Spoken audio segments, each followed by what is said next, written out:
Comités permanents syndicaux réunis en front commun dans un hôtel de Diegem depuis ce matin et en urgence, car vendredi une mauvaise nouvelle a été annoncée par la direction de MSD. Cette entreprise pharmaceutique de Woluwe-Saint-Lambert compte supprimer 150 emplois. La procédure Renault a été enclenchée. Est-ce que les travailleurs s'y attendaient ? Je crois qu'il y avait déjà quand même pas mal de bruit qui courait. On s'attendait probablement à quelque chose. De cette importance, sûrement pas. Et venant d'entreprises qui font quand même des marges bénéficiaires fort importantes, qui sont quand même une industrie qui est quand même plutôt prospère au niveau européen, sûrement au niveau belge. Cette filiale belge du groupe mondial Merck & Co traverse depuis un certain temps une zone de turbulence, avec une pression du marché de plus en plus forte et chez nous des mesures gouvernementales d'austérité dans le secteur de la santé.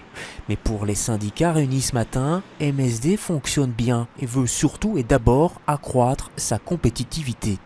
Voir un groupe qui est excessivement responsable financièrement, qui performe bien en Europe et en Belgique aussi, mettre à la trappe plus de 30% de son effectif, c'est quand même assez choquant d'entendre ça aujourd'hui. C'est vraiment dans un secteur qui fonctionne et qui marche bien.